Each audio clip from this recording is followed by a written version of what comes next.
25 number সমাধান করো, যেখানে থিটা হবে সূক্ষ্মকোণ, অর্থাৎ থিটার মান বের করব। কিভাবে বের করব? সাইন আছে, কস আছে, যার উপরে স্কয়ার আছে সেটাকে ভেঙে দিয়ে এটার মতো করে সাজায় নিব, অর্থাৎ এক জাতীয়। এর আগের ভিডিওতেও এরকম করছিলাম আমরা, যে আমরা সাইন স্কয়ারটাকে ভেঙে দিয়েছিলাম। কেন দিছিলাম? যে যার উপরে কোনো ঘাত নেই তার মতো করে সাজানোর চেষ্টা করছি। সাইন স্কয়ার থিটা সমান লেখা যায় 1 মাইনাস কস স্কয়ার থিটা।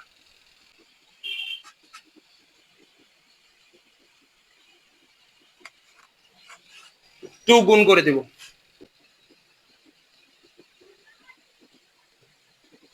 এখন দেখো এক জাতীয় হয়ে গেছে, সকল কস। যোগ বিয়োগ,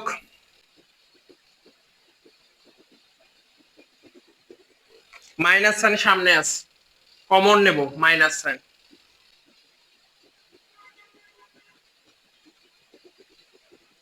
মাইনাস সাইন গুণ করলে যেমন চিহ্ন পরিবর্তন হয়, কমন নিল ঠিক একইভাবে চিহ্নের পরিবর্তন হয়। এটা পাশে পাঠিয়ে দিলে কি হয়ে যাবে? ভাগ হয়ে যাবে। ওটা নিয়ে আর চিন্তার কোনো কারণ নাই। এখন আমাদের এটা করতে হবে কি, মিডল টার্ম। মিডল টার্ম কিভাবে করব? প্রথম আর শেষ রাশি গুণ করতে হবে। 1 দিয়ে এটাকে গুণ করলে হয় 2 cos স্কয়ার থিটা। এই 2টাকে ভাঙাবো, ভাঙানো যায় একমাত্র 1 ছাড়া। অতএব 2 থেকে 1 বাদ দিলে কত হয়? 1 হয়।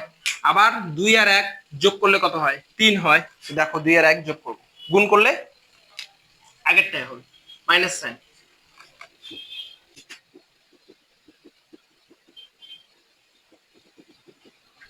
সামনে দুইটা মিলে কমন কি যায়? 2 কমন যাবে, cos কমন যাবে। এখানে কিছু থাকে না, না থাকলে কি লিখবো? 1। এখানে কোনো কিছু কমন যায় না, না থাকলে 1।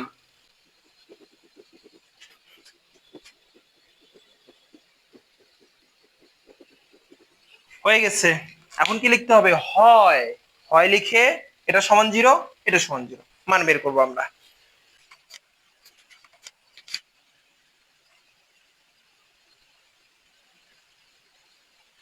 cos কত ডিগ্রির মান? 1। cos আঙ্গুল দিয়ে যে ডিগ্রি বের করি আমরা, cos উপরে নিচে যাই থাক কাটাকাটি করে কি হয়ে যাবে? 1 হয়ে যাবে। অর্থাৎ রুটের ওখানে আর নিচে আছে 2, তাহলে উপরে অবশ্যই 4 থাকবে। 4 থাকলে আমার 2/2 কাটাকাটি করলে কত হয়? 1 হয়। তাহলে 4 কনিষ্ঠার দিকে 4, 1 2 3 4, অর্থাৎ 0 ডিগ্রি। cos 0 ডিগ্রি মান।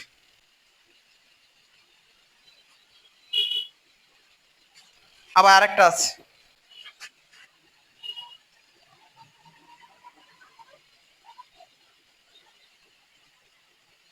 দেখো 1টা মাইনাস আছে, এদিকে যে হয়ে গেছে প্লাস, 2টা গুণাকারে আছে, এদিকে যে হয়ে গেছে ভাগ। উপরে কয়টা? 1, নিচে 2 আছে, অর্থাৎ উপরে একটা আঙ্গুল, 60 ডিগ্রি। cos 60 degree.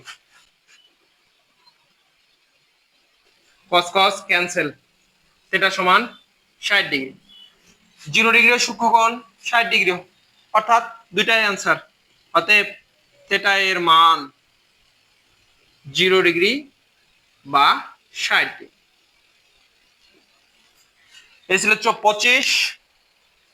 এরপরে চলে যাব 26 নম্বর অঙ্কে।